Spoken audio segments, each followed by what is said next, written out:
اور بہت مستقل پوزیشن رہی ہے کہ ہم ایسے سچویشن میں ہم ہر چیز ہمیشہ جڑوں سے دیکھنا چاہتے ہیں، فاؤنڈیشن کو ٹھیک کرتے چلے جائیں اور سسٹم کو، جمہوری سسٹم کو مستحکم کریں. ایسا نہ ہو کہ پھر ہم جلد بازی کر کے الیکشن کر لیں.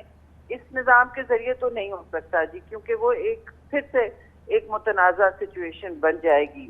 جی، مگر اس سے پہلے بہرحال یہ ووٹ آف نو کانفیڈنس اور اس کے لیے ایک بڑا ایک مضبوط گروپ چاہیے. اب جیسے کہ آپ کی جو پی ٹی آئی کے الائز ہیں ان سے بات ہو رہی ہے، ایم کیو ایم سے بھی بات ہوئی ہے، انہوں نے بھی بڑا اسپیسیفکلی بتایا کہ جو ان کو لافٹی جو آفرز دی گئی ہیں پیپلز پارٹی کی جانب سے، اس سے آپ فیملیئر ہیں کچھ؟ دیکھیے آفرز بھی جو ہیں وہ فیملیئر ہوں یا نہ ہوں، میرا اس وقت مینڈیٹ نہیں ہے کہ میں آپ کے کسی بھی پروگرام پہ ڈسکس کر سکوں. آفرز اس قسم کے ماحول میں ضرور ہیں، ان کے بھی سب کے مطالبات تو ہوتے ہیں، اور یہ ایک سیاسی مطلب اس سیاست کا ایک حصہ ہے جو آپ بھی مجھ سے بہتر جانتے ہیں، ایک پروسیس میں ہے، ایک عمل کے ذریعے ہے. اور جب یہ جماعتیں، جب بھی دے آر موسٹ ویلکم، جب بھی آئیں گی اپنا اناؤنسمنٹ اور فیصلے کریں گی، تو انشاءاللہ پھر ہم ایک ایسا طریقے سے ایک سیاسی حل نکال کے جو سب کو قابل قبول ہو. ایم کیو ایم کے حوالے سے چلیں گے.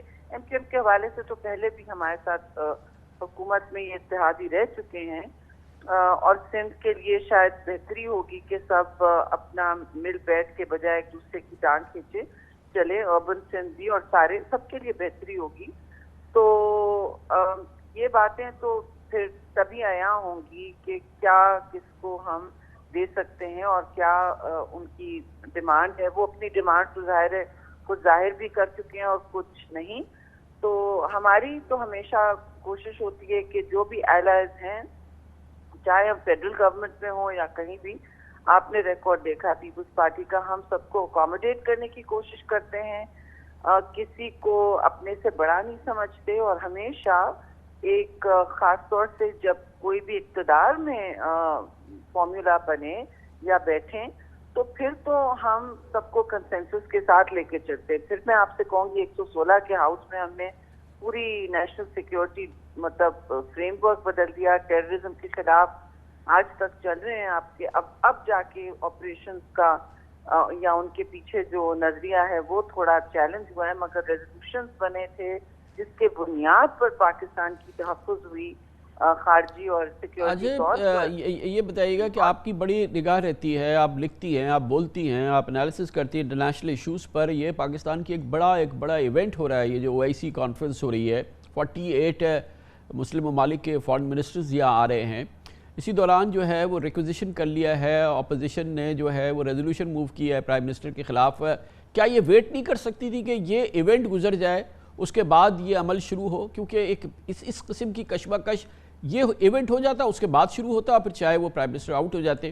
اس کو ڈیفر نہیں کیا جا سکتا تھا؟ یہ کوئی اس کی کوئی آپ نے کی امپورٹنٹ بات تھی. خارجہ امور کے حوالے سے ہم ایک بہت بند گلی میں ویسے ہی دھکیل دیے گئے ہیں. کچھ اپنی اس میں فالٹ ہے، قصور ہے، کچھ باہر کے لوگوں کا بھی اس میں بہت بڑا ہاتھ ہے اور کچھ حالات کا بھی جبر ہے.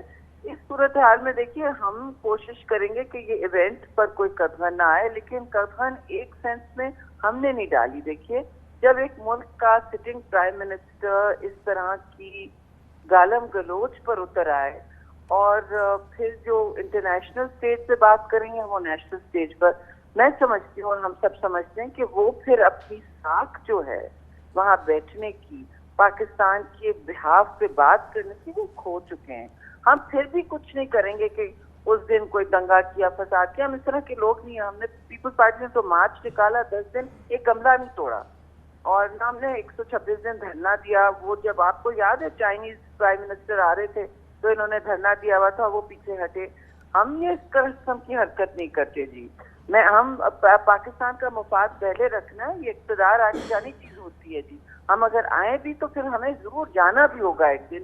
یہ بات ہم سب کو سمجھ لینی چاہیے اور حوصلے سے کام کرنا چاہیے. انہوں نے اپنی ساکھ خود اتنی بری طرح مجروح کی ہے کہ شرم آتی ہے کہ بندہ کہے کہ جی یہ ہمارے مقتدر حلقوں میں سے سب سے اول ہیں. یہ بہت شکریہ. سینیٹر شریر رحمان ہمارے ساتھ موجود تھی.